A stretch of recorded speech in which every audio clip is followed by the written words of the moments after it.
and TNCradio.live. This is Driver Nation on a Friday night. We are live on Cinco de Mayo 2023. I'm Tom. He's Steve. We're going to be with you for the next couple of hours talking all things in the gig economy. You can listen to us on TNCradio.live while you're out driving, or if you'd like to see our bright and shiny faces, we are simulcasting on YouTube on the Rideshare Rodeo channel, so you can catch us over there. Good evening, Steve. How are you, sir? I'm great. How are you? Oh, doing fantastic. And since last we talked, you've had a lot of fun. A lot of fun, a lot of work. Yeah. Cool to be part of the event. I guess that would be the major takeaway. Just cool to be part of that event. Yeah. You know. So tell us a little bit about who you met. Well, tell us about the event, because there are some people who don't even know that. Yeah. So the event that Tom's talking about was that I went out to LA to work. Long story short, which is the Willie Nelson 90th birthday. It was a 2-day event at the Hollywood Bowl. Both nights were different shows. Normally, if you're not familiar with Willie and his tour, normally it's the same set list at his age, especially every night. It was a completely different set list each night with different guests every song. So it was constantly a moving thing. Willie wasn't even out there for some of his songs, so some other people were performing them without him. Then he'd come out for 3 and do that. It was a whole ordeal. And you guys got to remember that if you didn't already look, I mean, I don't have it in front of me, but the special guest list was just ridiculous. Every one of those special guests could have had their own show at the Hollywood Bowl. And it was an amazing event. I did get to meet a couple people. A lot of things were going on. And there were a lot of different sitting areas in the staging area, because it wasn't just the normal Hollywood Bowl backstage, because they had obviously many more tour buses than they normally have. Oh, I bet. Yeah, I didn't think about the that. Tour buses were ridiculous, man. If you weren't there were only 10 that wwere left there during the show, and both nights there were about 20 guests. So they were all using tour buses and such, but most of the tour buses had to just drop off and leave, which is weird. Normally they're allowed to stay so that the bands can come and go into them and use them as part of the backstage, but only the top people were, and some buses were good. It was again, even the parking of buses was an ordeal. I met a few of the people. Normally, I was saying this, I think it was last night on the round table, that normally when I do a show with a band, here's how it works: is it breaks down into staging, lighting, sound engineering, pyrotechnics, and laser. And pyrotechnics and lasers are only used when the staging company wants to outsource it, or the company who's hiring the staging company requests lasers. So that's an extra thing. But what happens when you have a meeting before the show, usually you have the lead sound engineer, you have the lead lighting guy, you have the head of staging and the head of the production crew, as well as the band manager, all of the band members. And then if laser or pyro's involved, then I'm involved in those meetings as well. So usually I would be involved in talking to the band and going through the actual scripting and when my time cues are and stuff before the band. But this wasn't like that. I did have very strict guidelines to follow, but it wasn't like I got to sit down with Willie and say, "Hey, what do you think? Oh, cool, we're gonna rock this out." And it wasn't like that. But I was in passing, met a couple people. That was great. The big thing for me, the huge takeaway, and I was telling Tom this before we came on even, was that I would have loved to have met Willie. Of course I would have. However, to me, just me, it was a bigger deal because the one person I actually met and spent a minute with, and that was the person I was actually really trying to, was Neil Young. And I found my moment. I got in there. I was able to have a very brief conversation with him, but yeah. I showed my appreciation for his music by bringing up things that are very underground and stuff. So you said when you meet famous people like that, you like to go a little different than most people would, and not just gush over, oh man, loved you guys with Crosby, Stills, and Nash. You get into some of the more detailed stuff. Yeah. When I was here's a point in case. When I was leaving meeting Neil Young, he was like, "Hey, it was really nice talking to you. I'm looking forward to seeing what you do during the show." And I turned to him and I said, "Well, I wasn't going to be denied." If any of you don't know, Neil has it's kind of more of an underground famous Neil Young song, but it's called "Don't Be Denied." And I looked at him, I was like, "Did you get that?" And he's like, "Oh, I absolutely got it." And then he walked over from me to Steven Stills, which I thought was pretty cool too. That Steven Stills was there too. Yeah. So, CSNY, that's not something that can happen. We've lost Yeah. 2 of the 4, right? So, Right. it's only Stills and Neil. And if you guys know, they've been fine for many years, but there was a lot of bad blood between Oh yeah. Yeah. that group when they broke up or when Neil left. So Yeah. Well, you had other people there. Let's see. The Chicks were there. Snoop Dogg was there. Roseanne Cash. Marinda Lambert. Lyle Lovett.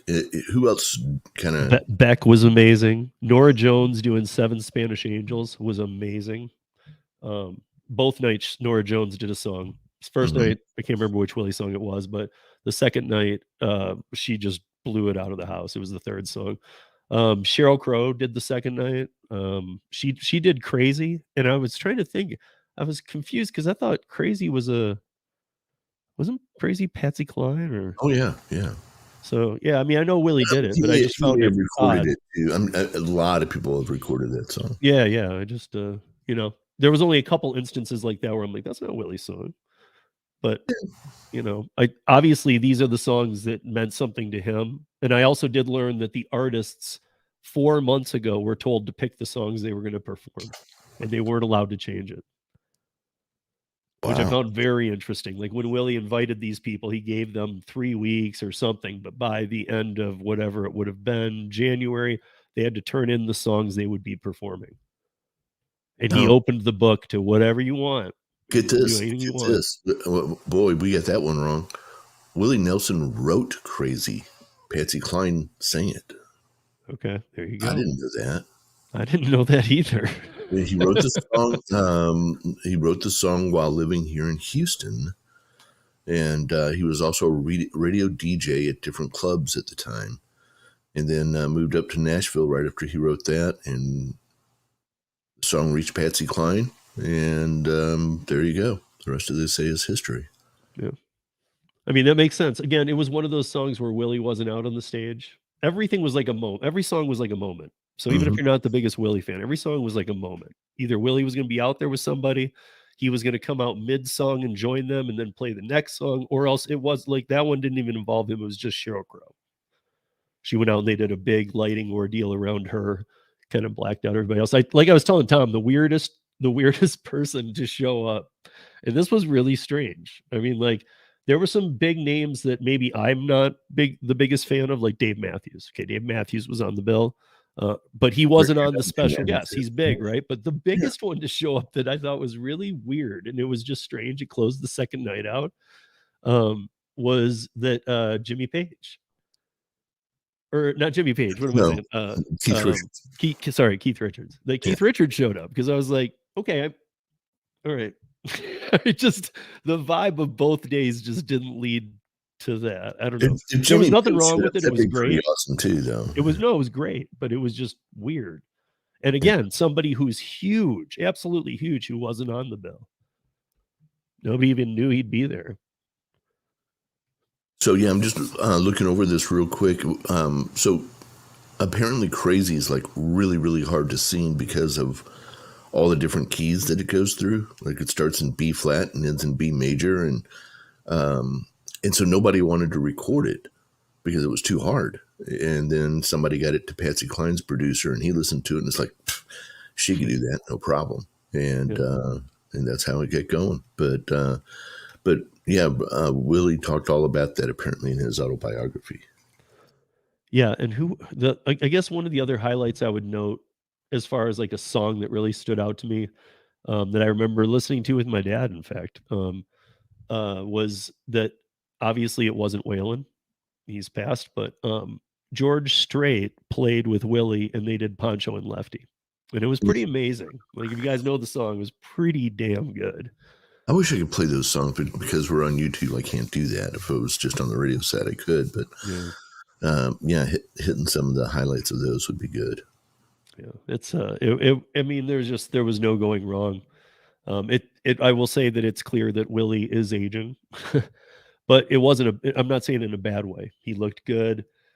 He still had Trigger. I mean, Trigger looks like it's had 17 shotgun shots taken, and Trigger's his guitar. I mean, it has holes in it, you guys, that are just amazing, and they're held together with like bungee cords and like packing straps and stuff. It's weird. I mean, this guy will not let that guitar down. I assume they're going to bury it with him. Yeah. You know, I mean, yeah.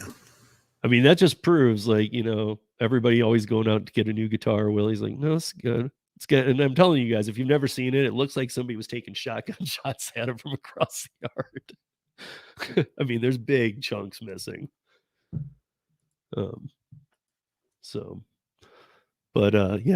Just insane in the chat says it was my understanding Willie wrote Crazy, and Tom looked it up. He did. Yeah. Let me quick say hi to the chat real quick, because let's see who's in here. What's up, Gigan? What's up, Kevin Hawthorne? What's up, Daphne? What's up, Bud Soda? What's up, Flower? What's up, Marissa? What's up, Aaron? Hi, Josh. I think I already said hello to Bud Soda. What's up, JP? Just Insane. What's up, Bobby Gator? And hi, Marion. How are you? And hi, everybody listening on the radio as well. Well done. Well done. I tell you what, since we've got a moment, I think this would be the right one to show.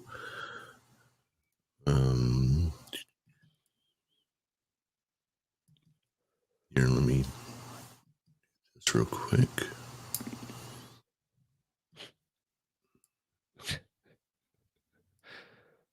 All right, so get back over to StreamYard here, and sorry, it's taking longer than I thought. Share screen.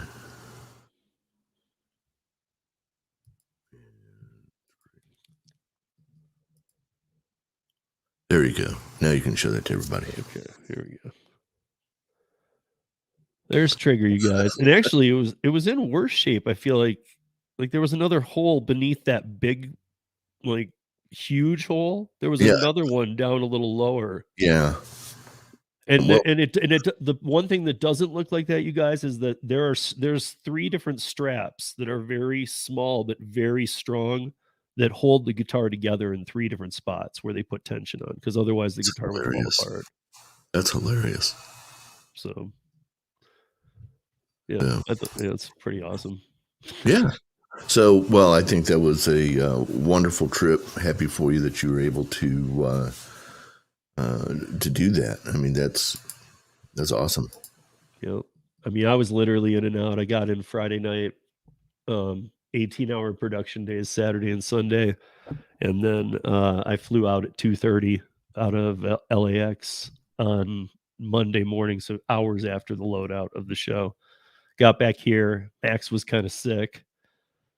He's had a week of like some kind of bug, and I came back and I just had some kind of LA stomach flu. I don't know what it was, but it kind of went away in a couple of days. He's been sick all week.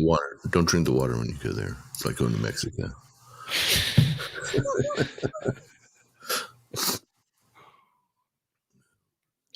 Yeah, they actually give us bottled water. People might be wondering where is Gary tonight? Tonight I'm not sure. Tomorrow he will be attending his son's Navy. What is it? What's the first round? Just basic training. Basic training graduation. Okay. So he'll be attending his son's basic training graduation in Chicago tomorrow. I don't know. I think he's out with his son tonight, having dinner or whatever. Yeah. But the point is, he's up there with him and not with us, and this one's pretty understandable. I guess. Yeah, I guess. Yeah, he knew he was going to graduate, so I mean, what the heck? I want to see I want to put this up just to see real quick. So this is a picture from the concert. Most of you guys will probably know one of these people for sure. I want to see if Tom knows all of them, especially if not the middle guy. My old partner. So if you guys that don't know, Tom is Jerry Garcia. That's his old partner, Bob Weir, in the middle. That's Billy Strings there holding the guitar, who is an amazing player. And if you don't notice him on the other side of the screen, that's Woody Harrelson. You know, I thought that's who it looked like, but I wasn't sure. Yeah. Oh, he was there. He was just popping on all, he was getting wrecked in the back with everybody. So he was just popping on and introducing random people, not even everybody. Woody Harrelson getting wrecked? No, I thought he was big time dry. No, he was having fun backstage. Oh, yeah. I think he's well known for that, too. So, and for those of you that are curious, the last thing I will say, that for those of you that are curious, does Willie Nelson still get high? Yes, he does. He has emphysema. He stopped smoking cigarettes. He has a couple of like breathing apparatus he's got to do. But yes, I watched him and Snoop sit on a couch backstage, and I watched Snoop take it out on the stage when they did their song together. But I watched the two of them just going over some stuff. Nobody else, just the two of them, rip a Bob Marley fatty down. So it was obviously the emphysema he has under control. And Willie, good job, buddy. You're still out there doing it, man. Steve, I know you've been in the industry a long time. You're not a big toker yourself. I don't know if I've ever asked you if you toke at all, but I know you're not. It's not a big thing to you anyway. Have you noticed though that over the course of the last 10 years at least, it smells real different than it did 10 years? I mean, the old, there used to be a nickname for it called skunk weed. But I mean, now it really tastes. Oh, dude, I live in Colorado, man. We have. You're getting it secondhand. It smells like a skunk. I mean, it's bad. Yeah, and out here in Colorado, they've moved into aquaponics and all kinds of other things. So there's some stuff that even if it's just from time to time, it's worth tasting. But hey, we've been legal since what? I think we've been legal for non-medical since 2009, and for medical since 2006. So we were like the first state to go legal. So right. Well, we're not legal in Texas or in Houston, but the DAs of Galveston County and Harris County have said we're too busy, and if a cop is to arrest somebody on a small possession. I mean, if you got, 10 pounds, that's a different thing. But, you've just got a joint and you're, smoking a joint, out back of a restaurant or something. If they bring them in, they will not process them. The DA won't even process them. Yeah. So does that make it legal? Well, it makes it awfully difficult. Yeah. I mean, they're not going to do anything with it. So the cop brings you to the jail, and they won't book you in. The DA's office won't book you in because they don't have time for it. There's too much other stuff that they have to worry about. They're just not going to worry about it anymore. So in a way, that kind of makes it legal. I think even in the non-legal states, it's kind of what you're talking about. They're not bothering with that anymore. Yeah. I mean, Jesus, there's fentanyl everywhere. Yeah, well, don't get me started on that. I mean, I'm just saying there's bigger things to clean up than. Yeah, for sure. Then something all the states should be making money on anyway, whether you do it or not. I mean, let's be honest. It's a lot of people can argue a good argument that it's safer than drinking.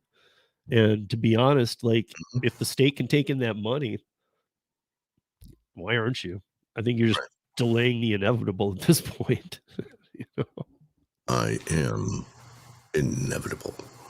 We're going to take a break. We'll be back in just a minute on the radio side. You're listening to TNCradio.live simulcasting on Rideshare Rodeo YouTube's channel. We'll be right back. Stay tuned. Hey, you guys ever feel like this? Are you a DoorDash delivery driver? Would you like to be safer and less stressed while driving? and earn more at the same time? The Driver's Utility Helper app allows you to do just that. Create custom filters and its automated system does the work for you, automatically declining unwanted low-paying requests and accepting more profitable requests so you can focus on driving. Visit acceptordecline.com to get started today.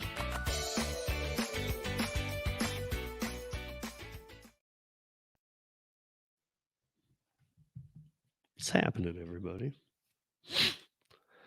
Hey, Sissy, how are you? Yeah. You know, it's too PC of a world, isn't it, guys? Sometimes you just gotta throw that stuff in because, I mean, it's funny, right? Oh, what's up, Holly? How are you? I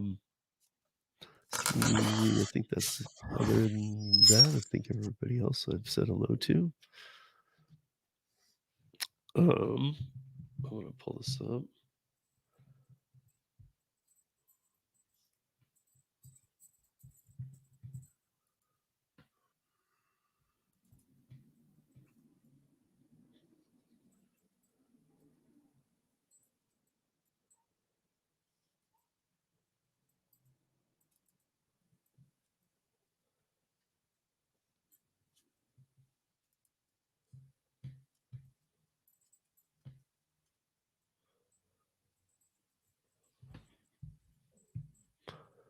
Hey, what up, Xander? Feliz Navi Cinco de Mayo to you too, bro. I added the Navi.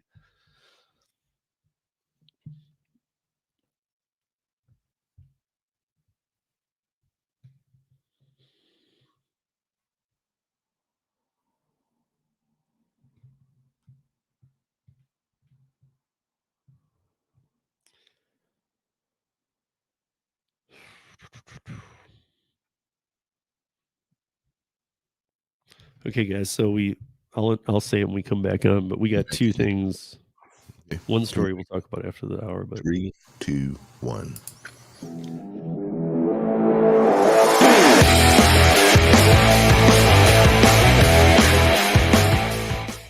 Welcome back in TNCradio.live on a Friday night. We're talking with Steve from Rideshare Rodeo and simulcasting on the Rideshare Rodeo YouTube channel. You're certainly welcome to join us there, and welcome to hang out with us right here on TNC Radio. It's a Friday night. Steve, you said you had something you wanted to talk about when we got back.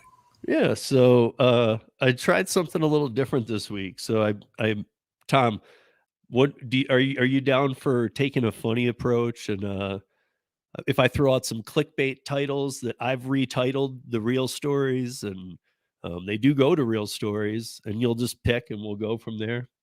I'll throw you some, and you just pick one. We'll go into it. See how many we can get through. Yeah.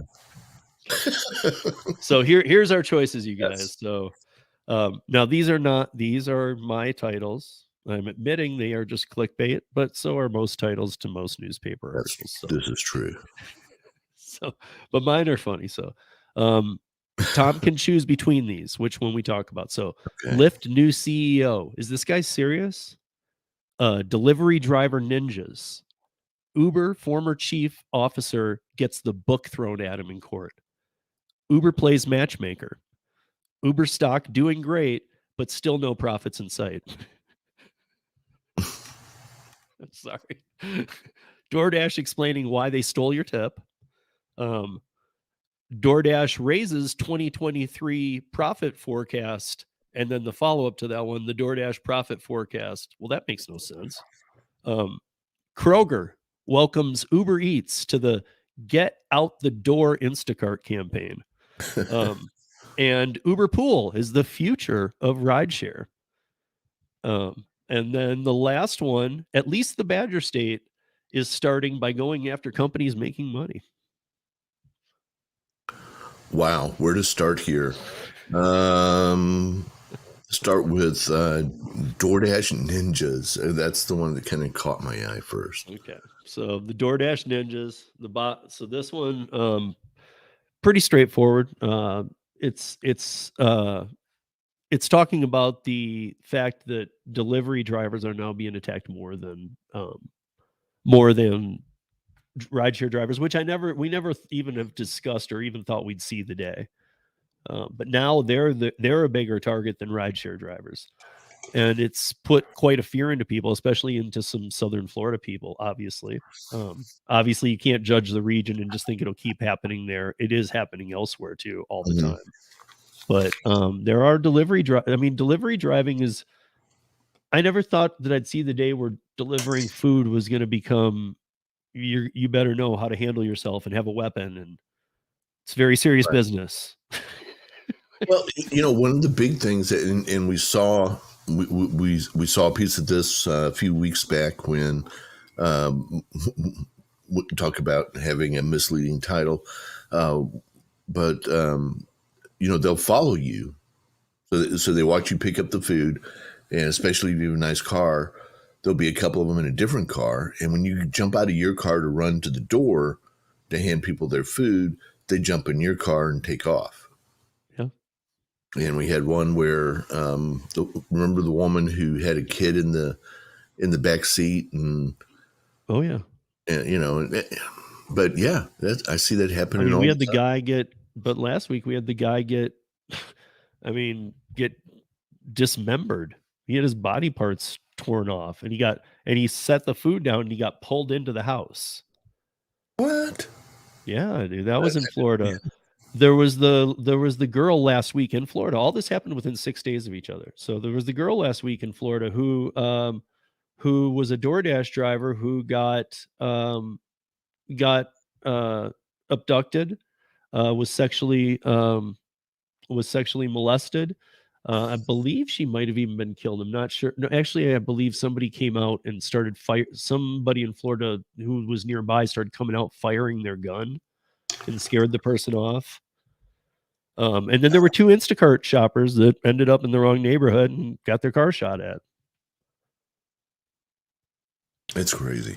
I mean, just, we used to hear, Tom knows this, we used to hear, and probably a lot of you, we used to hear these about rideshare all the time. This was a no-brainer. And it even not that it made sense, but it made a lot more sense than this. Like, of course, yeah, like rideshare drivers are pretty out there, but these are, to be doing this to delivery drivers, I'm just, we were talking last night, is this like humankind right now? Or is this like actually like marking the gig economy delivery drivers? It's crazy.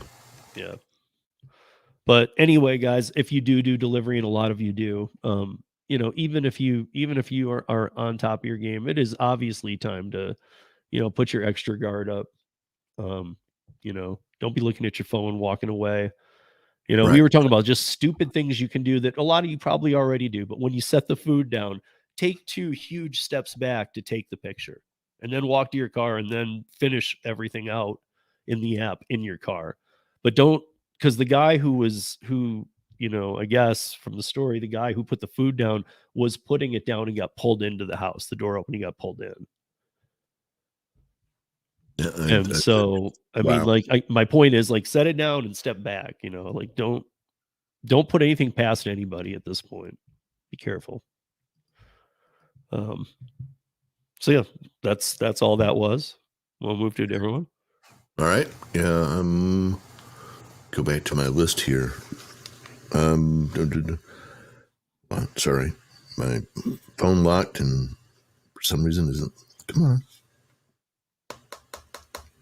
All right, give me another choice here. I'm not able to get back to the list. Oh, there we go. Okay.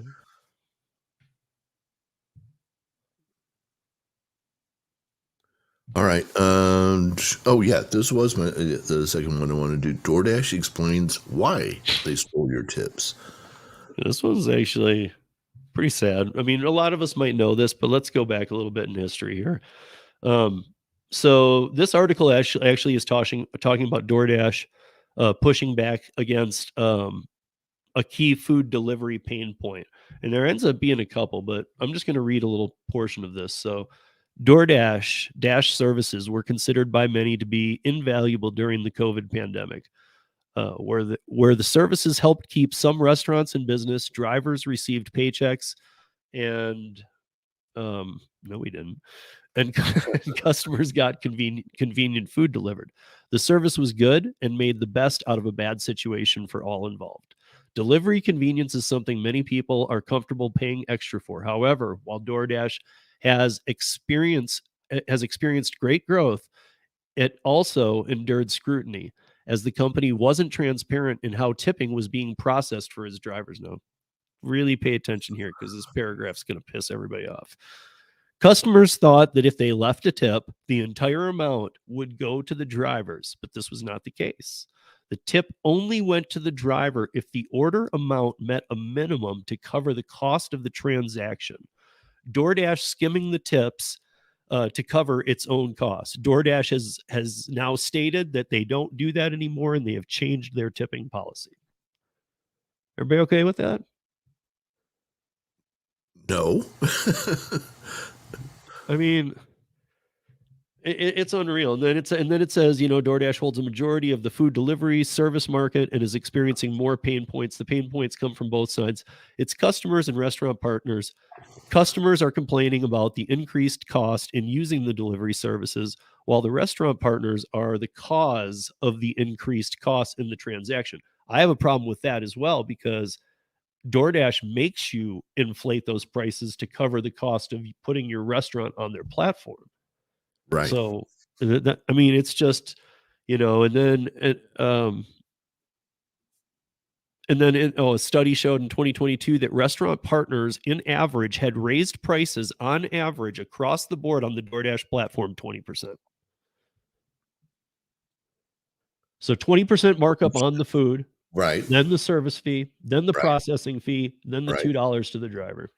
And And then if it covered all the your tip. expenses, they'd give you the whole tip. Otherwise, they were going to keep part of it. Right. How could you not cover the expenses on the first part of that?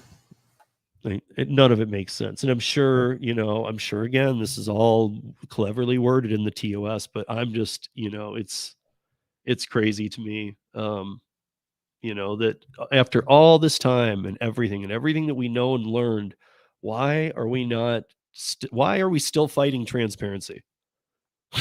We were saying this the other day, was that, look, and we've said this before, if you make everything fully transparent, then none of us can complain anymore. Some will find a reason to complain, but it won't be valid, because if everything's shown to you up front and there's no acceptance rate or meaning behind it, then it doesn't matter. And if all they're going to offer you is bad offers, then don't work the platform. But at least if they're being transparent, you can't complain. So if they're showing you just all bad offers, it's like quitting a job. It's like, no, I can't do this. It sucks. I'm not going to work with you anymore. But this is all gamification of these apps, and it's transparency should be such an easy thing. And actually, maybe we should use this time before we go back to the other topics to real quickly let me talk about something that happened here Wednesday. So, Tom, you're familiar, and I think most people in here are familiar with the fact that Colorado Senate Bill 23-098 was a gig worker bill without any money behind it, and no politician was going to financially gain from this. Those type of bills, like I said about it before, this is the one that Stephanie V. Hill wrote here in Colorado. The problem with these bills that I see, because I love the bill itself is great. I always look for trapdoors for unions. But my biggest problem with this bill was that I read it a few times. We've talked to Stephanie about it, and nowhere in it does it talk about money. All the other states, Connecticut, $36 an hour for active time, $1.30 a mile for everything you drive. That kind of stuff isn't feasible. It's not workable. It will never happen. But that gets news. If you don't put money in there, not only does it not get news, but no Colorado House or Senate members are going to be into this bill if there's no money to push behind it. And so that was one of my biggest qualms. Well, here's the craziest thing. It was due to hit the House floor and have a vote, which would have got it national news. Would it have passed? I don't know, because appropriations in Colorado are strange. They are in every state. But we work in like these quarters where like there's only so much money to be given out, and it's done in like an 8-day period. And like we're not like California. We're not constantly budgeting here in Colorado. And so this was done timely, right? They were going to hit the floor with this. And all it was asking for, again, no money behind it, but all it said was that gig workers would get complete transparency on everything. There'd be no, except that the gig companies could keep acceptance rate, but they would have to explain to the drivers that it meant nothing. And that the customer would also get full transparency, meaning they would see the menu, the food price, the service fee, the processing fee, and how much the driver got paid. Because let's be honest, guys, nobody is really that in tune with how little us drivers get paid for these type orders. So that was on there. The only other thing that was in the bill was that the right to appeal a wrongful deactivation. That's it. And should it have made it to the floor and would it have passed? I don't know. But should it have made it to the floor? Yes. Did it? No. And here's why. Because two Democrat, and again, I'm not pronouncing my taste. I'm independent. So I vote on the candidate. But two Democrat people that were not expected to do this said no and killed it before it even got the vote.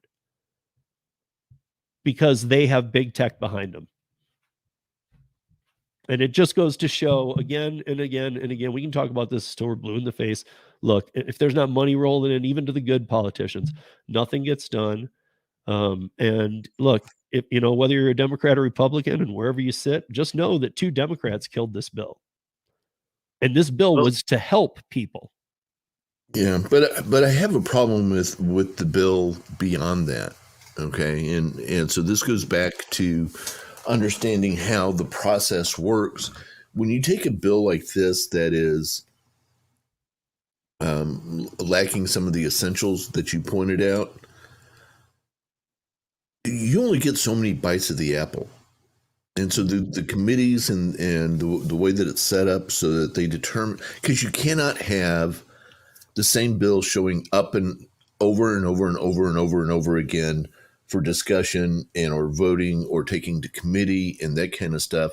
So if you have two bills that are essentially the same, or you have a bill that doesn't even make it to the House floor because it gets dropped by a couple of Democrats, whatever, that subject essentially goes on a list, and it's very difficult now to bring that up again this session.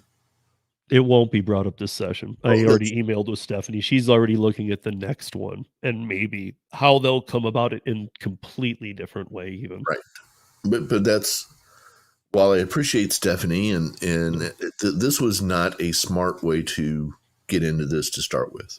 Sorry, it just wasn't. Right. I mean, the only thing, look, I don't agree with Stephanie on everything either. But one thing that I think we all appreciated was that no matter how you feel about her, I mean, clearly she's a freshman. This is her first go at politics. She has no politic history. What she does have is gig work history. Mm-hmm. And something we don't often get is representation by gig workers. So I do believe that maybe this wasn't the perfect model. And as you know, Tom, when I interviewed her, I caught language issues in her bill. And she's like, oh, we better look at that. So, I mean, clearly I shouldn't be catching errors. But they did have there was a co-drafter who also was from the House. And then they did have a senator who was sponsoring the bill. But at the same time, it goes back to the money, guys. And look, like Connecticut is looking like it's going to pass. Again, that's talking about, anywhere from $80 to $120 an hour for active time. It will never happen, but it looks like it'll pass. I don't know what that means. But what we do need is transparency bills. I'm not so much concerned about the money, just because I believe in free enterprise. I believe the companies have a right to go out of business if they want. Pull a Lyft or an Instacart. They have every right to crash their business into the ground. That's the American dream. Sure. However, they're abusing the independent contractor, and I believe that they need to. And I was trying to think of hybrid ways and whatnot, but the bottom line is they just need to show complete transparency. There's no two ways around it. They know it, and the states know it. And now the states are holding them over the coals and making them do a lot more than they probably would have if they just would have shown transparency. This whole area of transparency, well, I tell you what, I got to take a break on the radio side. We're going to come back. I want to follow up, though, on this conversation about transparency. We'll be back in just a minute. You're listening to TNCradio.live, live on a Friday night, Cinco de Mayo, 2023. We'll be right back. Meet Joe. He is a gig worker trying to make money using his car. He uses multiple gig apps all at the same time to maximize his earnings. But this can be difficult and dangerous while driving. Sometimes the requests come in so fast, Joe can't pick and choose the best trips to take, which can result in lower pay or lower rated disruptive passengers. That was until Joe found Maximo, the automation app that helps gig workers accept and decline trip requests. Maximo will use the filters set by Joe, like time, distance, and rating, to determine which trips are best suited for Joe. When a trip request comes in, Joe doesn't need to worry. Maximo will compare the trip details to Joe's filters and then determine if it should automatically accept the trip, decline the trip, or allow Joe to decide by showing the per mile and per minute rates. When a trip has been accepted, Maximo will turn off the other apps that aren't on a trip. Once Joe finishes a trip, Maximo will turn everything back on. This will allow Joe to reduce his stress and frustration, drive safe, and focus on the important tasks. Check out Maximo at www.maximoapp.com.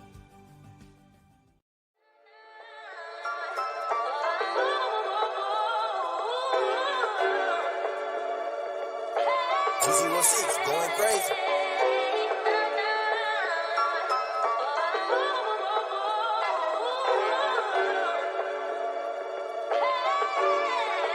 DJ, this a hit.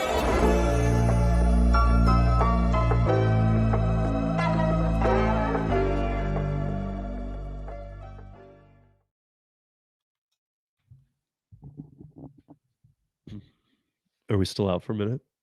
Yeah, about minute 30. So JP, I'm looking at this. What would be? I mean, we will be continuing this when we come back. But what I will say is that this bill isn't like being revised. It was killed. It's dead. But how could this bill have been better approached? For those of you that don't know, anybody watching the replay, I don't have many guests on the Rideshare Rodeo audio podcast. Sometimes, and I did for a while, but I do have JP coming on because he is a very smart person, and I'm looking forward to having him on. We're going to be doing an audio podcast on May the 15th that drops every Tuesday. You guys, if you don't listen to the audio podcast, you can find it on every single pod player in the world. All of them. Yeah. I mean, and in fact, I tell people, I please, if you use a pod player and it's not on there, let me know, because I'll get it on there right away. But he's going to be joining me, and we're going to be talking about, because he always has some good questions and longer comments on videos and stuff. So I'm looking forward to that. But you guys should be listening to the audio podcast. I'm not bringing it over to YouTube anymore. It's just you gotta go listen to the audio. Okay. Very cool. All right, let's see. Diversity, that's 27 seconds. We're 40 seconds out now.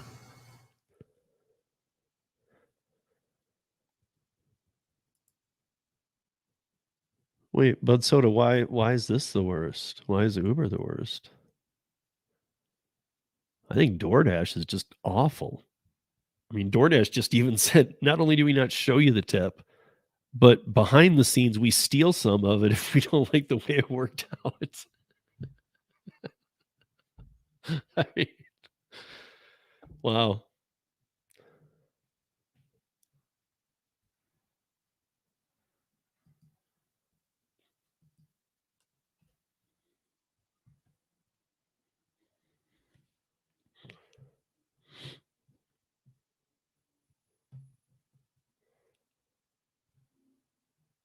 Oh, shoot. 3, 2, 1. Okay.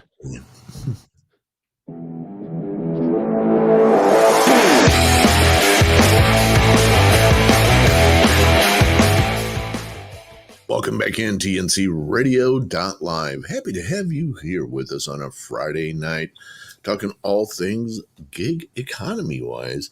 And so we were talking transparency. Transparency is kind of an interesting thing right now, Steve, as far as it's we're having issues across multiple industries and wanting to know, where do you draw the line on issues around transparency? I don't know how much Kroger makes when they sell me a gallon of milk. Should I? No. Where is transparency appropriate, and where is But that's a B2C. I mean, that's a business to consumer. So I mean, like that's no, you just pay whatever the price is in there, or you don't. Okay. So you're saying transparency should exist in all B2B? Yeah, I mean, look, we can't have transparency in the Air Force. We can't give away our secrets. There's a lot, and I've heard transparency used more in the past 5 years than I have ever in my life, too. Right. So I hear what you're saying, but I do think there's a lot of places where, look, it's very clear we can't have transparency. Do we get the real breakdown of Uber Freight and electronic vehicles? No, we get the PR press version that's lies and bloating and all kinds of crap. And so I mean, like, are the investors owed transparency on that? I believe in some ways they are. Well, sure. I mean, but are they getting it? No. Again, another way that it's not happening, and this isn't new. It's not just Uber. This has been going on forever in the stock market and with big companies, and they don't tell the investors everything at all. But I guess the question is, across all these things, when is transparency appropriate and when is it inappropriate? So, as an independent contractor before the gig economy, I need transparency in every, like the Willie Nelson thing I did. There's no way that without every single line on that filled in, I could have taken that gig. I need to know when my flight is, that it's paid for, where am I staying, what's my per diem, what's my day rate, how many hours am I working, what equipment will be there. Okay, but it comes through like as an offer, just like the gig apps. And this is pre-gig app. I get a one sheet that says, here's the offer. Do you want to do this? And there's not anything missing from it. Right. That's what I need on any job I perform. So in the gig economy, I believe even the apps, whoever, because look, we've said this before. The gig apps want to treat us like employees, but they want to pay us like independent contractors. And I'm fine with the independent contractor part. I'm just not fine with you playing both sides of it. Right. No, I agree 100%. So to me, it should have been from the get-go. Look, I mean, it should have been from the get-go that we were shown everything. This is how much you're going to make. Do you want to take this?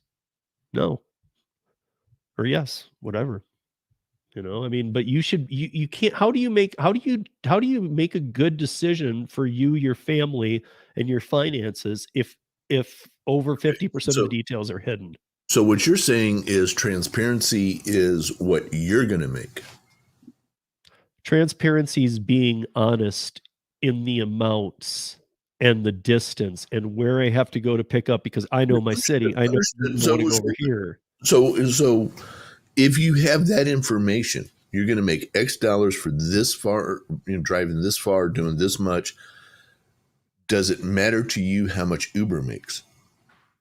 No, because like I said, it's every company's right to run their business into the ground or to make it build off being horrible to people. That is a right you have in this country. If we take that away, too many good businesses lose it too then. I mean, bottom line is you just can't. I mean, look, how hard would it be for the transparency portion to be able to forever have the independent contractor status for the platform workers? We've talked about, not only here, but on all shows I've talked about, look, I am honestly a believer that not only would every ride, delivery, shop, every single thing would still be taken if you showed complete transparency. I don't for a second believe that we don't have enough workers on the platforms that somebody will take the offer. So if the offer is going to get taken that quick anyway, why not just show it up front? Right. And then it becomes on me, because like when you said, does it matter how much Uber makes? Yeah, I mean, it does to me, because that's gonna, if they're taking too much, then they might take more later, and who knows? But like, look, if they're showing me what I'm gonna make, I really can't complain, because that is what I'm basing it on. If they show me 100 offers and all 100 are not money makers for me, well, then I no longer work that platform. Or I try again in 2 months or something. I'm just saying, like, that's that's a very easy situation. Like, show me everything, I'll make a decision. If you show me bad every single day, I just won't take any. And that allows me to move on to other gig apps or other things that I might want to do. Right. So, well, I think it's because we're having the same discussion a lot on the brokering side of trucking right now, where there are a lot of companies that have put themselves in a position to be the middleman between the shipper, the person who needs to get the product someplace, and the driver, the person who's going to drive it there.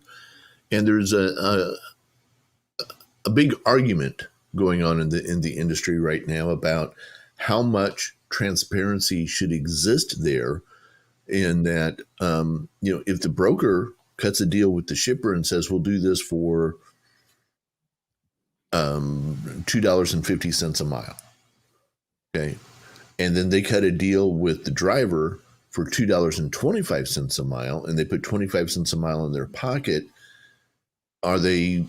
is that okay? And there's a big argument, over this, because this is something they've been arguing about for a long time, but some recent rule changes have made it more complex. And so I'm just kind of curious as to where people are on the thoughts of how much information do come in, because that's not a lot different than what's going on in rideshare, right? Or what's going on across the entire gig economy. So how much transparency should really be required for people who are doing middleman kind of work? If I own a brokerage, I don't necessarily want you to know exactly how much I'm making. Because why is that your business? I cut the deal. Right. I told you I'm going to give him $2.50. I'm going to do this for $2.50 a mile. I cut the deal. Now, if I can get somebody to go deliver that for $2.25, what business is that of yours? To be honest, I don't think it is. And I think the gig economy will have to evolve due to those kind of constraints. I mean, look, let's be honest. I remember one of the first things you and I did together was with the other Tom, Kirk, who is a trucker, and we did an episode on trucking. And if I remember right, one thing he said was that most truckers, whether they learn through a school or whether they learn from another trucker for free, which, by the way, guys, if you're interested in trucking, that is an actual thing. You can learn from another trucker. You don't have to pay for the school, but we can go down that road a different time. Hold the thought right there, because I'm out of time, and I got to. So we're going to come back and follow us up. I'm going to talk a little bit more about transparency, and we've still got a bunch of things to go through on your list of headlines to discuss. So lots going on right here. We're going to take a break on the radio side. Be back in about 5 or 6 minutes. You're listening to TNCradio.live, Friday night, Cinco de Mayo 2023. And we're out. All right, I need to take a break. I'll be back in a few minutes. Gotcha.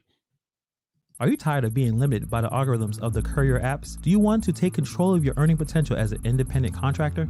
Hi, my name is Hannibal, and I run the Hannibal is Hungry YouTube channel. Tune into the Beyond the Algorithm live stream with my co-host Steve, Rideshare Rodeo. In each episode, we share valuable insights and tips on how to achieve income beyond the courier apps and become a true independent contractor. Join us for practical advice and inspiring stories that help you know your worth and maximize your earning potential. Don't miss the Beyond the Algorithm live stream on the Hannibal is Hungry YouTube channel.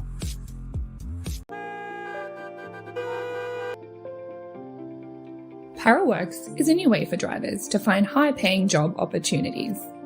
You can claim these job offers. Drivers, TNCradio.live keeps you on track to make more money with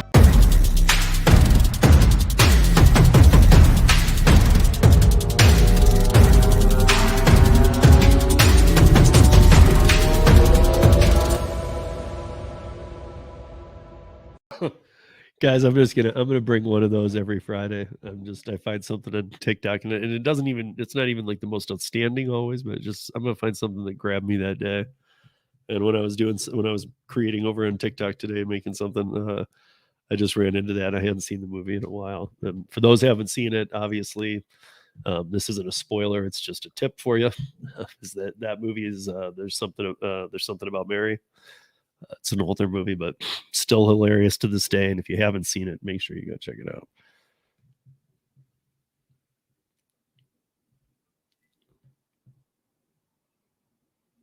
Hey, Payman, how are you?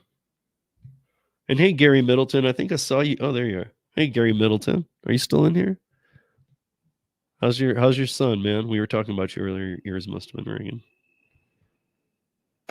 So, for those that missed, Gary Middleton's son is finishing up basic training for the Navy, and Gary is in Chicago, and he's there for his graduation, and I believe it's tomorrow, but I'm pretty sure Gary's out with his son tonight as well too. So, congrats to Gary's son, and soon to be. Thank you for your service, sir.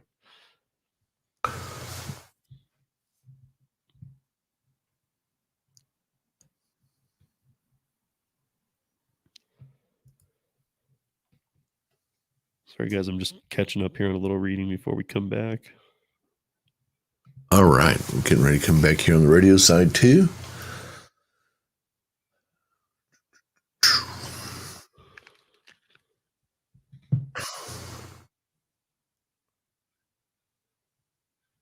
$20 seconds.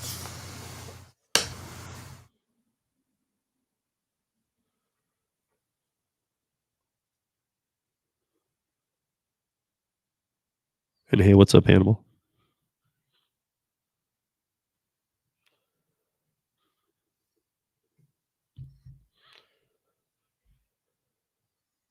Three, two, one.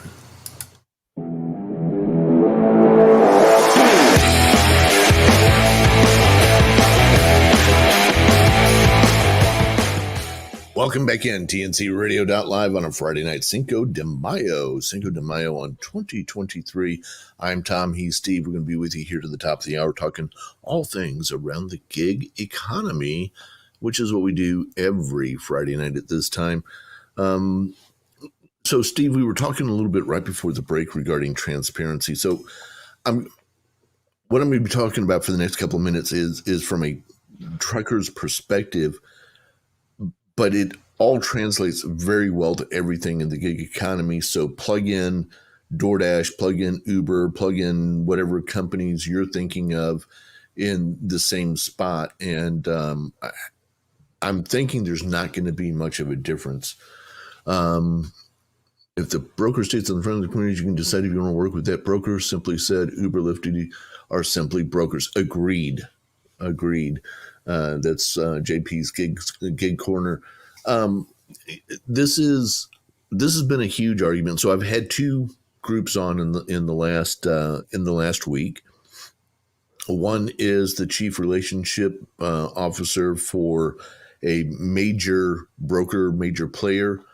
And, his take on it is we're not earning, we'll tell you exactly, what you need to know, except we're not going to get into some of the private stuff for you. And we believe the private stuff is what I work out, the deal I work out between my company and the guy who needs to ship something is my deal.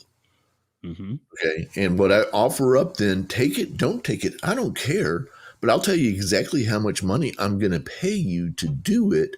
That's my level of transparency. The FMCSA has jumped in and said, yes, we agree. That's the way we think we should do things.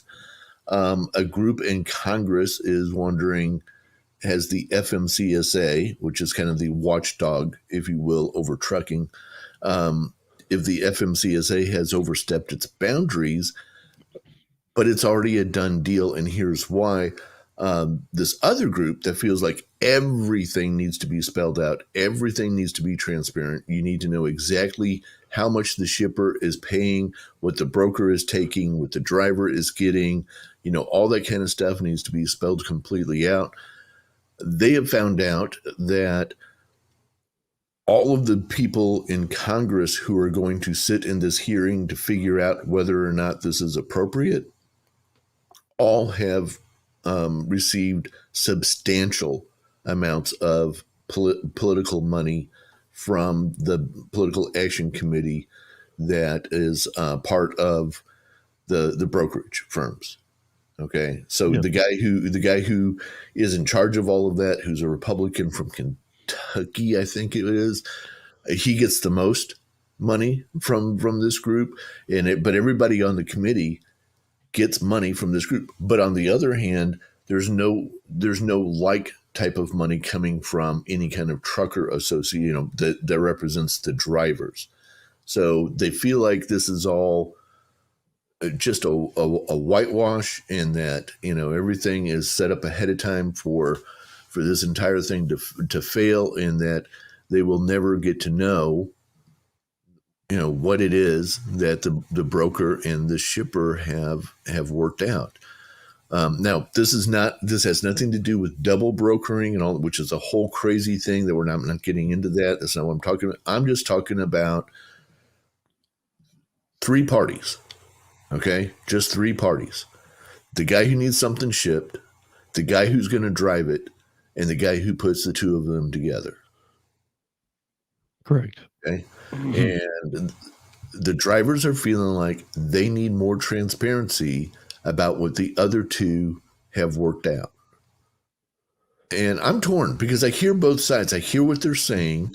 And right now, and by the way, this argument doesn't happen when everybody's making profit. When the drivers are making $2.65 a mile, $3 a mile, right. Nobody mentions this. Right now, you've got drivers who will take, and this is just like in our world, they will take $1.95 a mile. I was just watching a video on truckers with this that was showing how, I think I forwarded it to you too. I said, there's not a lot of these people I like to watch, but there's a lady who breaks this down about a half hour every week. She's got a good YouTube channel. I don't have it in front of me, you guys, but she just does a quick breakdown. She does just the trucking industry. And she was saying how like she uses graphs. She's younger than Ross Perot, but she's very Ross Perot. She's got charts going and stuff. But she was showing how like the pay line goes down, and the same thing that we see in the gig economy, how there are pissed off truckers on these boards seeing these very low rates and going, well, at least nobody will take them, and then they're taking them. They do, and people take, because if you're in St. Louis and you need to get home to Miami, and you got your choice, okay? I can drive back empty, or I can drive back for $1.75 a mile, which doesn't even hardly cover my fuel cost, but it does almost cover my fuel cost. So it's better than driving back empty. Yeah. Is that, either way, I'm gonna have to pay for fuel to get back home to Miami. So this is a great debate, and we see the same thing on the gig economy side. And if you think about it, it's really the same thing where we see people who will take some of these jobs, and you think, what the heck are you doing going 5 miles to deliver 2 McDonald's cheeseburgers where you're going to get $2.08 and it's going to take you 45 minutes to do it? By the time you finish what you're doing, get to McDonald's, get the burgers, get over to the other house, walk in, set the food down, get back in your car and get to where you're going next. It cost you 45 minutes and you made $2.18. What are you doing? Yeah. I think one of the biggest good examples of the gig economy, like I'm going to use my GC, in fact, is that when I ran the bar, I had a general contractor who did all the work for the bar. I got to know him very well, and he's one of the bigger ones in town. Now he has 4 or 5 plumbers he works with. He has 6 woodworking guys that he works with. So it depends on what he's doing. It's not just the bids that come in. It's also, what does this guy provide? What does that guy provide? But here's a perfect example. The GC is never, ever, ever, ever, ever going to tell you what he's making on that job. That's none of your business at all. His job is to make sure it stays on the calendar in a timely manner and gets finished on time, and that he puts the best crew to work that he can. Now he has to budget out what he can to still be left over a profit that he's happy with, while still budgeting out to the best people that he can for the job. So, I mean, I think that's a perfect example. It's been around forever. No plumber, no electrician, none of those people who get brought on to jobs like this, building a house, whatever, they're not privy to see what the customer's paying. Right. It's none of their, and in fact, never, I'm sure maybe some have, but in the main scheme of things, I doubt any have ever, in a big number, have ever really even asked. They're not stupid enough to go, what are you getting paid? Because the contractor would be like, well, it doesn't matter because I'm not hiring you. Well, but again, you're going to have the guys who, I'm not taking that job at $15 an hour. I'm a licensed electrician. I don't work for less than $35 an hour. Yep. And they'll put in their bids, and the contractor will either choose, yes, on this job, I need that guy. Or he'll say, you know what? I know this other guy who does it for cheaper. He's pretty good. Doesn't have as much experience, but I'm going to go with him on this one. But Steve, this is what I'm saying, though. Right now, you're not getting paid, even though inflation is soaring, you're not getting paid for those jobs the way you used to, which makes you start wondering, well, where'd my money go? Okay, you're wondering, where's my money? Okay, is the general contractor getting paid less, or am I getting paid less? So what is one of your conclusions, that the government's happy about this? They love that all of us are so up in the air about this transparency word because they're pushing this rule change through that, by the way, guys, the rule change is in effect. Is it being, I don't know anywhere yet, and I've been looking, where it's being like hard pushed and it's going to fast track through, but we always said it wouldn't be. But it is in effect. Any state can pick up on it now. It is legit. Julie Sue is still on the fence, and a lot of people are fighting that. However, it is in effect. Right. I mean, and I'm wondering if the government's almost like, see, you guys want W-2s because you don't have transparency, right? Right. And see, that's the double-edged part of the sword is, there's your other option. Yeah. Okay. It becomes a non-material if you're W-2. Right. But we know the damage this does. If I'm independent, you said, you don't even want to ask because the guy won't use you on the job. Look, if I'm independent, that means I'm independent, which means I can ask. It's free country. Well, you could, yeah, sure. That's why I said I'm sure people have, but I mean, like, more likely, I would guess you'd ask, you wouldn't, be like, here's what I need to make. And he says, I can't do that. And you're like, well, what are you making? I would see more that you'd be like, right. Is there any way you can come up on that? Any? That's how you negotiate this stuff. And really, my advice to one of these groups who we had on just last night, and, they were very fired up, and they're very upset that all these members of Congress who they thought were going to back them up are actually on the payroll for, and you know what I mean by that. They're not. Yeah. I mean, it's all above board, but you can go look and see that the PAC. Well, you know what I mean. You can go look online and see what money these guys are getting from the political interest groups that these guys are fighting against. Okay, so I get why they're fired up. I understand that. I'm not saying that they shouldn't be fired up. I'm just saying maybe they're picking the wrong fight because, maybe what they need to be doing more is understanding how to work together to not accept. I mean, negotiate a little bit, guys. Don't accept anything less than $2.25 an hour. And when you sit down with the broker and he says this job pays $2.15 an hour, you say, I'm sorry, I don't do more than $2.25. And Yeah, I'm sorry, a mile. And you say, I'm sorry, I don't do more. Well, maybe you guys end up at 222. Yep. Okay. And so it's not exactly, but you got to have your limit. And I think that's the problem, is that a lot of independent owner operators, and remember, that's what most truck drivers are. That's what most rideshare drivers are. They don't have a bottom line in mind. Steve, I know you do. Okay. Mm-hmm. You're not going to take a job that pays less than X over Y amount of time. You're just not going to do it unless you can figure out how in the long run so maybe you do it the first time to build goodwill with this particular person or company or whatever, but they know upfront that this is a one-time only thing out of Steve's good graces, and next time you're going to be paying X number of dollars more than that, but just to show them what kind of service you provide, you're willing to do that. That's just good business. Yeah. And I love truck drivers, and I think they're awesome, and I think they're the backbone of America, and I love rideshare drivers and everything.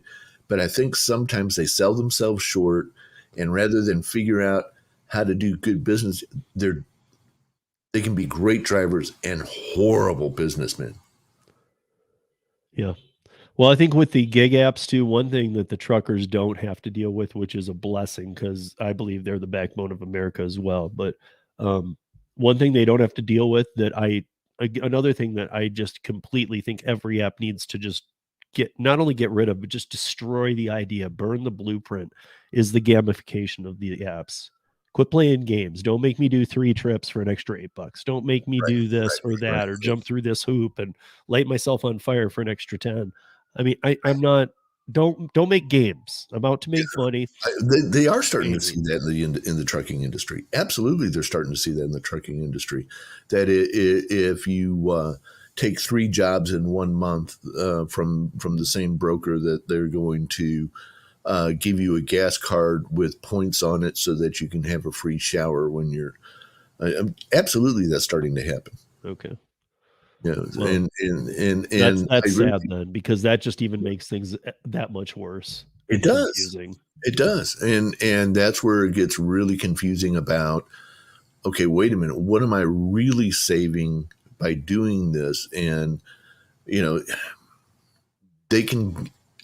And this stuff happens fast. It's not as fast as rideshare. Okay, where you've got a couple of seconds to figure it out. Okay, but it happens in a matter of moments, maybe over an hour, where you've got to make a determination whether or not you're driving your truck from Denver to Houston, okay, to carry a load at a lesser price than you normally would, because you believe when you get to Houston, that same broker is going to have something else for you that's going to take you to Chicago, where you're going to make up the money that you.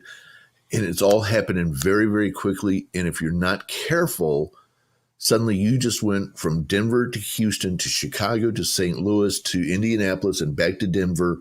And when you add it all up, you didn't make the money you thought you were going to make because of all the stuff that went in, and there were different loads and so I get they want it more upfront, but I'm not sure they're asking for the right things up front. Well, I think you hit on something too, where when you said, like, let's say that somebody's going from, Houston to Nashville. Mm-hmm. They pick up the ride. They're okay with the price, but they're not stoked on it. Right. They're like, God, fine. There's nothing else out there. I got to take this. It's okay. Now, immediately they're going to the boards in Nashville, even before they get in their truck, and looking for a return ride. And this is where, like, even some of the last mile courier services do this too. They put out an offer that all of us laugh at. And luckily, a couple of these courier apps, like I'm going to mention Curry, like the drivers here in Denver, we know not to take those bad offers. But where you will get somebody taking one of those bad offers is if they're coming up from the Springs. So in this case, maybe somebody's looking and something just got posted on the Nashville board where the broker maybe this is exaggerated, is like, nobody's going to take it at this low price. I'll have to raise it in a couple hours. But then lo and behold, the guy from Houston takes it because he's like, look, I can't afford to risk not having something back. Exactly. And so therefore, there's a perfect example of where the other truckers waiting for that amount to go up and take that ride are now like, wait, why did somebody take this at half the rate? Well, and so from the trucker standpoint, they look at that and they say, you're still getting $2.50 a mile. There's less trips to be taken right now. So you're able to put this out at $2 a mile where nobody would have taken that 6 months ago. Right. Okay. But now there's less trips going on. Okay. So now people will take it at $2 a mile, and people are like, I can't do that. Okay. But other people are saying, I've got to do that because that's the only way I'm going to get back home. Yeah.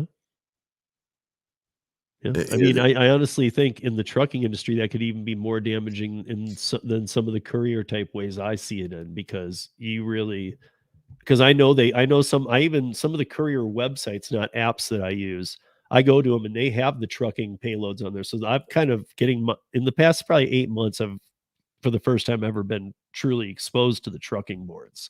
I actually have seen them now. And so I know like how bad they can look. So, we're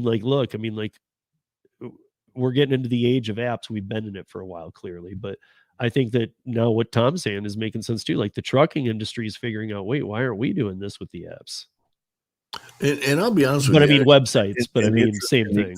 Full disclosure, I do have a TNC broker setup, okay, that I have not implemented, okay, but I've, am working in the background to have all of that, because it is a good way to make money. Yeah, but I don't see you. I mean, maybe I'm wrong, but I don't see you being a scammer, though. No. You'd make your money, and yeah, you'd make sure that the drivers are treated well too. Exactly. And I'm sure there's others out there that are like that. So I'm not dogging on everybody. There are those out there who are just looking to make the buck, and you got to. And the problem is some of those are really big. Okay, you open up their board and they've got rides going everywhere. Yeah. Okay.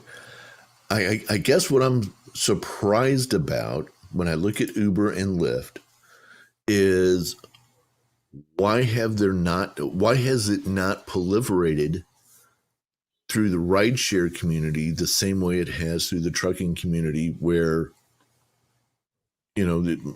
really it's a highly unregulated industry at that level. There's some regulations, but it doesn't take much for me to get my own authority and to set up a brokerage and, all that kind of stuff. Why? And there's absolutely no regulation about setting up right. Why has Gary not set up Gary's Rideshare? I don't know. A couple small ride shares have started up. We've actually more than a handful. We've seen them. It's very hard to succeed in that space. Why? That's the part I'm getting, because there's more rideshare because of the advertising, and I think it's mainly just getting your name out there. How do you? Right. I mean, everyone we see starting up, it's just like Uber notices that because when you start up, let's face it, at best you're taking 3 target cities, 3 beta cities. In most cases, you're taking 1, and in most cases, it's Austin. I don't know why, but it just is. Charlotte. But I'm just saying that, these startup, dude, Uber's not stupid. They know that you just started up in Austin. They're going to advertise to the T. They're going to be giving free rides. They're going to wait out the month till you're out of money. Understood. Yeah. Well, I'm not sure that that's going to hold forever, especially, once Lyft creators, which let's talk about the new Lyft boss and other things right here on the other side of the break. We're close to the bottom of the hour. We're way behind our break time. You're listening to TNCradio.live. You can watch us on the Rideshare Rodeo YouTube channel. So kick over for that too. We'll be back in just a moment. Stay right there. right, guys, I'm gonna stick. What? Hi, Bordura. How are you? Gigan's still in here. What's up, Rick? How are you doing? So yeah, I'm just gonna start. I'm trying to look through a couple of these comments, you guys, but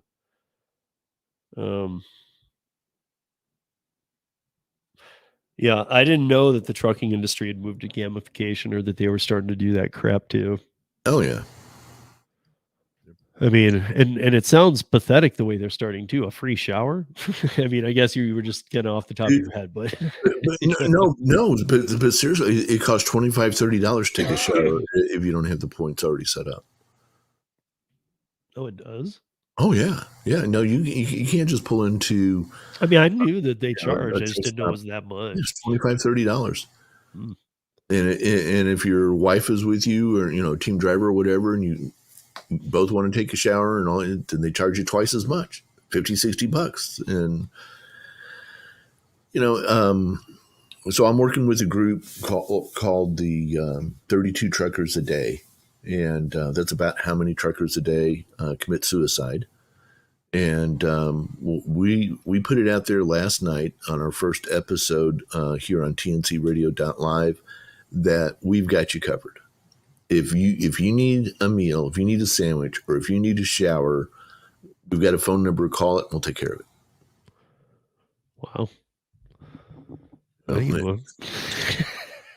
Well, we've got some sponsors who are helping out and that kind of stuff, and especially if you're near Love's, we've got unlimited showers at Love's that we've worked out and all that kind of stuff. So there are a lot of things that we can do, but we're trying to get real practical and helping drivers out, and that's just one of the places where we're working to do that.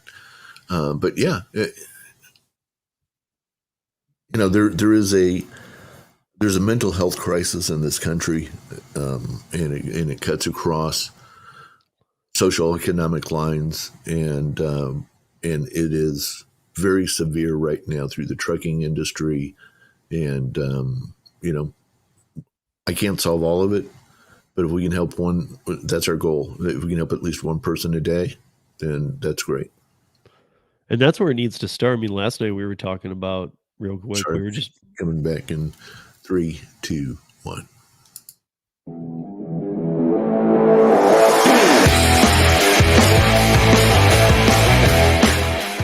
All right, welcome back in TNCradio.live. We're here with you on a Friday night, Cinco de Mayo 2023. Coming up right after this program, Steve, I got bad news for you. I know, but it's not bad news. It's good. Yeah, usually right after this program, I bump you. I have you play one of your things. We're going to do something a little bit different tonight. We're working with a new group called 32 Truckers a Day. This group is made up of truckers' wives who don't drive. Some of them do. Okay. So it's a mixture of stay-at-home and out on the road wives, but they have a passion for the mental health of truckers. 32 Truckers a Day. By all the math we can do, and I tried to prove them wrong, and I haven't been able to prove them wrong. That's about how many truckers a day commit suicide. 32 a day. Wow. That's a lot. Okay, and we'd like to see that number come down. So they're doing a lot of practical things to help with truckers. And one of those things is to have more fun and do different things. So right after this program, we're going to try it for the first time. We're going to do some kind of simulcast like we're doing here, only it'll be with TikTok. And we'll be playing over the radio, doing trivia for truckers on Friday nights immediately following this program. I don't know how it's going to work exactly yet. I may at this point only be able to just play what they're doing, but over time we'll get it all figured out and do some great things with them. And they started a new show last night called In for the Long Haul. And, it's a kind of a double entendre of both the long haul of a trucker, and it's not easy being married to a trucker. I'm sure. Especially when they're gone 2-3 weeks at a time and all. But these girls pull no punches. They're going to talk about everything. And I mean, clearly it's on TikTok, bro. Well, You're not even ready for what's going to happen, Tom. Well, but I'm talking about on the radio show, the new radio show they started last night. We're going to talk they're going to talk everything from sexual health to, the pains that go with being out on the road to, you know, to the fun stuff that happens and the funny stuff that happens out on the road. So I'm really excited about working with this group. It's a new group. They've only been in existence for a month or two, but they have really caught on and they're really doing some great stuff. And one of the things that we did last night was, I was saying this on the YouTube site a few minutes ago, we've put it out there that if you're a trucker, you're driving down the road and you need a shower, and showers can cost $25, $30, $35 depending on where you are, but you don't have that money because you haven't been paid yet or whatever, we got a phone number that you can call. You call that number. We're going to get that set up in the TNCradio.live app as well. Call that number and boom, you've got a shower. Or if you need a sandwich, we talked to one driver a couple of weeks ago. She hadn't eaten for 3 days. And, she got hold of these guys and we fed her. And she was eating her sandwich while she was still checking out, at the line there at the store where she was. So, we got to get practical in helping each other out. Yeah, 100%. I want to shout out and say hi to Boss Up with Kay. Tom, you don't know Kay yet. We should have him on here one time. He's a last mile courier that uses either a sprint. I can't remember if it's a Sprinter or what it is, but he uses a cargo van of some sorts. His channel has got a lot of activity. He puts a ton of videos up, great stuff. And he talks about some of the stuff. I don't know if he was just joining in now. You might have missed it, Kay, but we were just talking about posting boards and how they work because he deals on that level too. Sure. Yeah, he drives a Transit 250.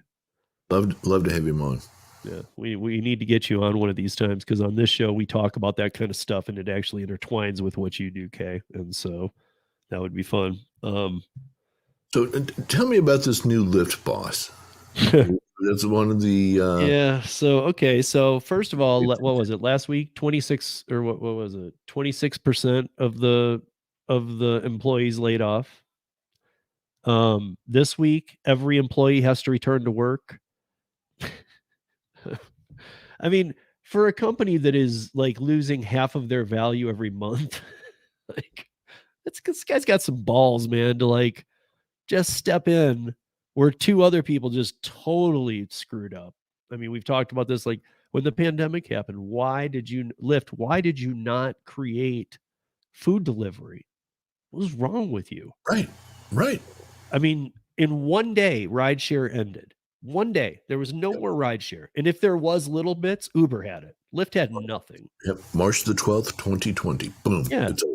Yeah. And then it even got worse for a while. So like, where were you guys with the food delivery? You were watching all these other companies boom with it. And I'm not just talking about the first few months. You never got on board. Mm-mm. So the leadership has just been extremely poor. I happen to have a feeling because I know when a company is going down, I mean, obviously their hope is either to turn it around. They have three choices here: to sell it or just to watch it bomb and explode. And I think in all three cases, they're okay. Zimmerman and the other guy, the two co-CEOs, co-founders, I think they're okay just leaving the country and letting this guy go down with the ship, is how I see it. Because what I'm seeing is he's, okay, you all need to come back into work. He's hoping that a lot of people quit there, right?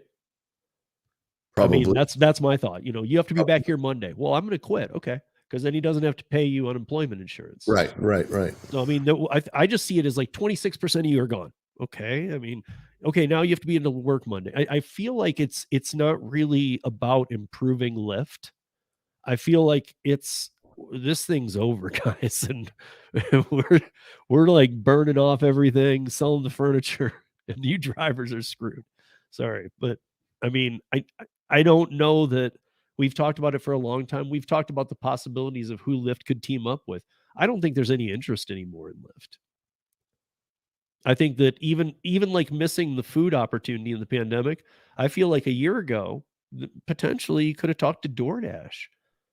who really wants to go globally at Uber, and said, because look, guys, I mean, like without, like we were just saying, what does it take to start up a rideshare and all this? Bottom line is, I mean, look, if Lyft goes under, this is not good for any of us, because we're all familiar with the term monopoly. This is a straight up monopoly. Then you got Uber, they will decide how much the drivers are paid, and they will decide how much the customers pay, and there will be no, people will pay it, and people will drive it, because there won't be another company to do it with unless other companies starting up. And like JT said up here, here, this is a good comment, too expensive to get rideshare business. Most states require 100K fee. That can even go higher. And then you need plenty of capital to get the app in the riders' hands. Then you need to find the riders. And then the biggest obstacle that I know of is you need to go up against the state, which Uber has in their back pocket. Sure. Because you're going to need to tell the state, I'm starting a rideshare company. And yes, they have to, this is America, they have to let you, but they're not going to do anything to help you, because Uber gives free rides to voting, vaccinations, doctor's appointments. They do so many community things that they're not going to help you. You're not going to get any help. So you better have the best idea ever, because as we've seen, every rideshare company that started has failed. I mean, other than Uber and Lyft, and Lyft's well on its way to getting there pretty quick. So right. I mean, I don't know. He just, I feel like, where were these moves a while ago, and where is the move that says, just even make it easy? Look, we've all of us Lyft drivers, we're not happy with a lot of things that have happened, but take away the per minute, make it $1 a mile, boom. Go for something bold, guys.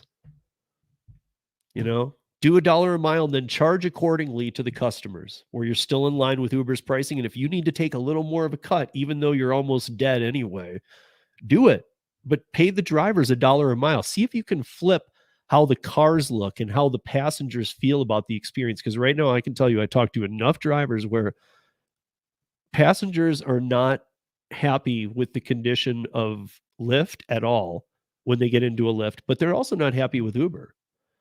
When pay goes down, so has like the care that the drivers put into the vehicles. So now you're standing on dirty laundry, the cars stink, you're standing on hot bags because they multi-app and they do this and that and the other too. You're not getting the nice rides you used to get. So by cutting the driver's pay, what they've done is they've downgraded what they want in a driver. So why can't Lyft go $1 a mile, guys? Get on board.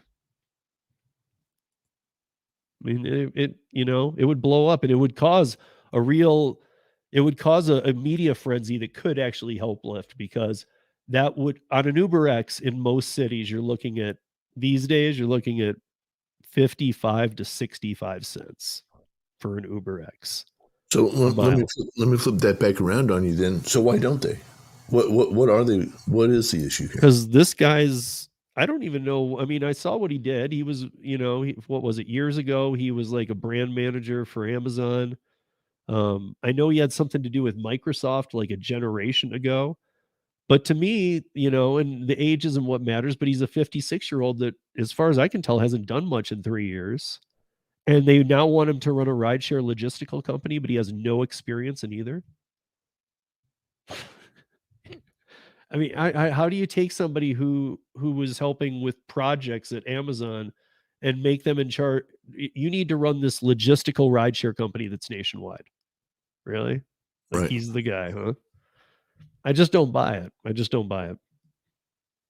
But I feel like he is the guy going down with the ship. So you think he's been brought in as the guy to write it out to the end? Yeah. And if that's a year, he's still getting a year's salary. They gave him a good salary, because he also came out of retirement a bit, he didn't take stock options. Well, see, and that was the other thing I saw, because it was some crazy number, and I don't have it in front of me, but it was like $1 billion. Lyft said that if he could pull the numbers to a certain amount, I didn't see what they were, again, transparency, but they were giving him markers. If you can get us here, and here in year 1, 2, and 3, we will give you $1 billion of Lyft stock, but what they were doing was saying that if you make us worth 100 billion, we'll give you 1 billion. Yeah. So they were giving them a task that cannot be completed. Right. And it's, I don't know. I feel like they brought a guy in from retirement to play Major League Baseball who once played, was on the diving team in college for swimming. Right. And it's like, what are you doing, dude? Like even the guys who were running it, let's be honest, the CEO, the co-CEOs and founders, they weren't even that good at it, clearly. But they did get in at the right time. And they had the right idea in the beginning. I mean, I was a driver when it was a pink mustache rides. So, but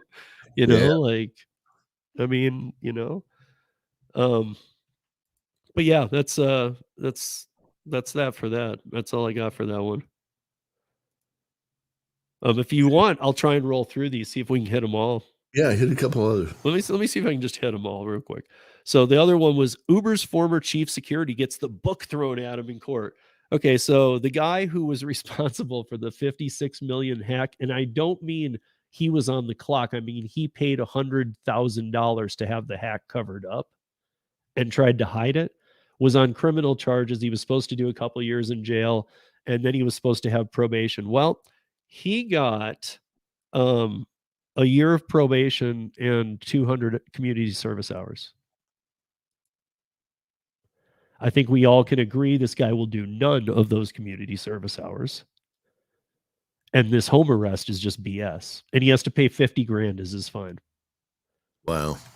To me, that is the perfect example of big tech literally buying your way out of what any of the rest of us in this country would have done major time for. Right. I mean, it's that dirty. And I mean, that's just ridiculous. Uber playing matchmaker. This is crazy, you guys. Uber is now using AI. Instacart, we heard about doing it. Uber's using AI to match the driver with the passenger. They want to use AI to see, would these guys be good on a ride together? Okay, that's the dumbest thing I've ever heard. Ever. I mean, are you trying to hook people up? Is this a dating app now? What is this? I mean, okay, well, we don't need AI because first of all, Uber has no technology. They don't know how to invent things. They're a failure at everything they do. They can't even handle dispatching rideshare. So the thing they say they do best, they don't even do that good. So how are they going to take on? They said VTOL, that was a failure. They said, this, that, the other. We had Uber Boat for a while. We had Uber Scuba for the Great Barrier Reef in Australia. All these died, they're all just jokes, autonomous joke, at least for Uber. Will autonomous be here? Yes, we talk about this a lot, but Uber will not be the company with the flag saying we did it. Right. Uber's like 900th in line, and they're laughed at by all the real players. I mean, they're just like, why are you even in this space?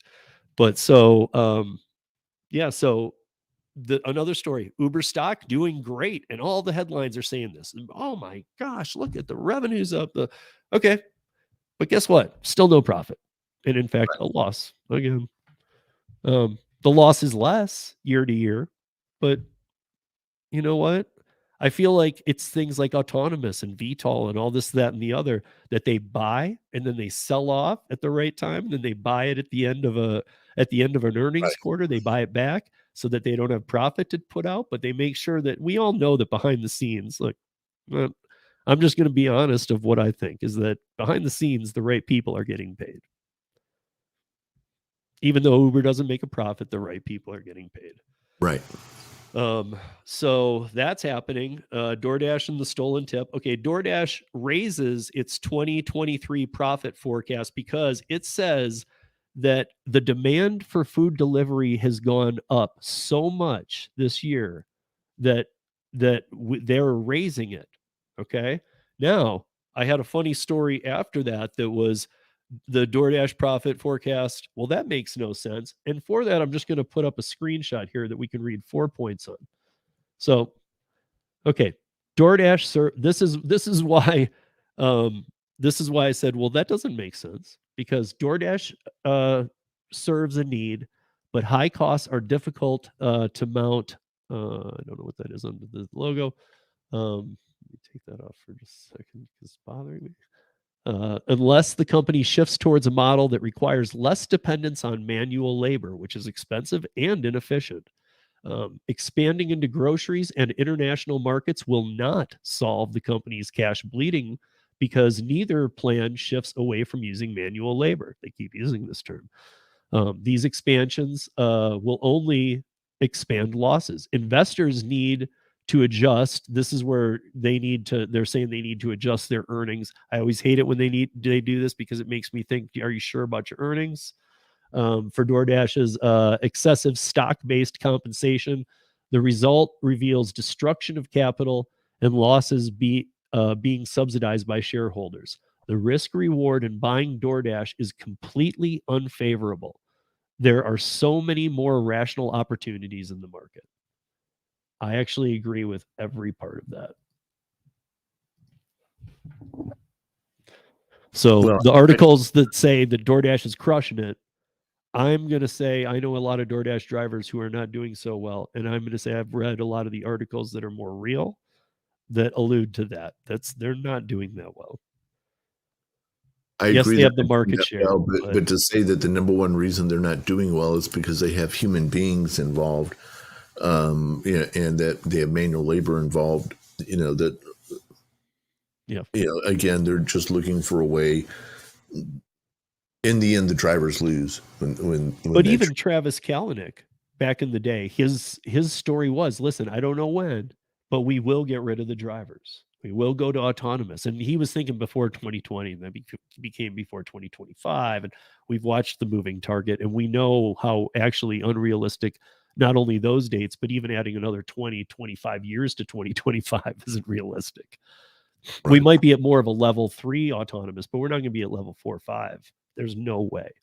And Tom brings it up all the time. He brings up the other side of what I'm talking about, the infrastructure. The infrastructure couldn't be there anyway. So there's no way. We can't even keep our roads, potholes off our roads. We're going to build an entire infrastructure across the country? I don't think so. Yeah. All right. I got to take a final break here on the radio side, and we're going to come back and wrap things up. You're listening to TNCradio.live on a Friday night. This is Driver Nation, Spirited Conversations tonight. Stick with us.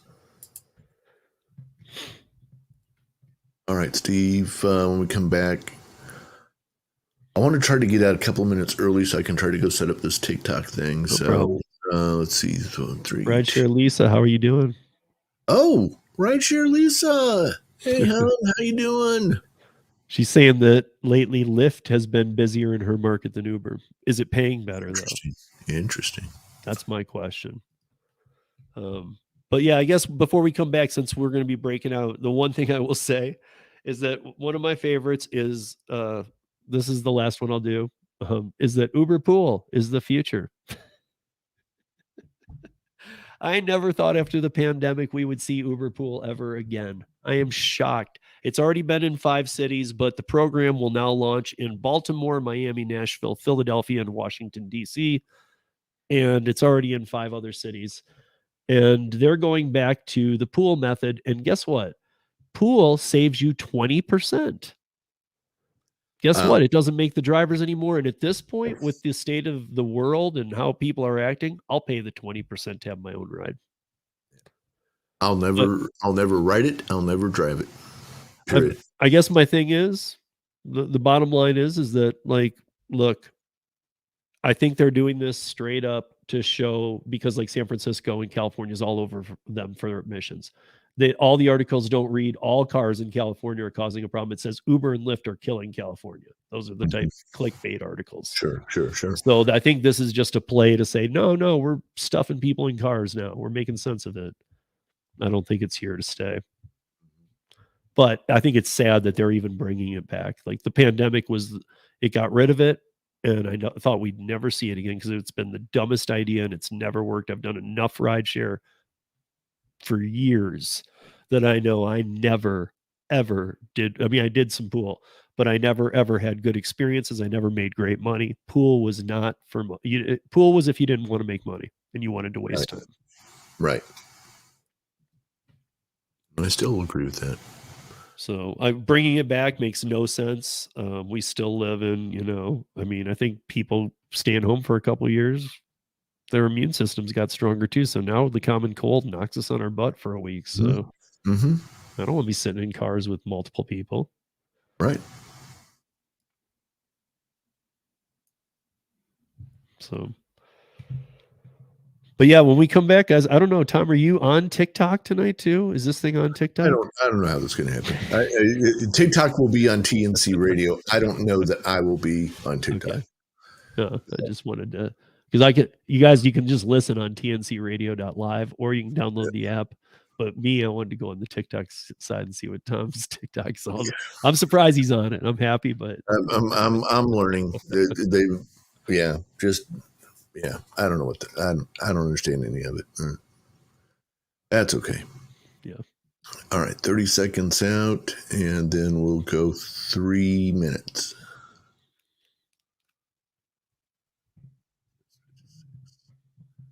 Yeah, 3 minutes.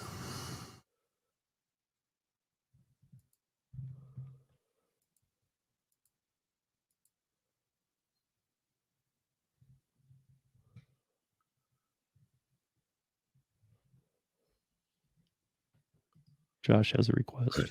Here we go in 3, 2, 1.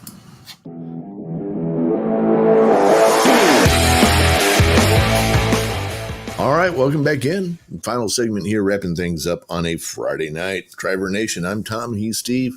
Happy to have you with us. Steve, what you got planned coming up on Rideshare Rodeo this week? Yeah, so the schedule is I do the last mile on Wednesdays in the afternoon. You guys can find it all on Rideshare Rodeo YouTube channel. You can also go to ridesharerodeo.com, get all the news we talk about here and on everything else I do. That's my source backing.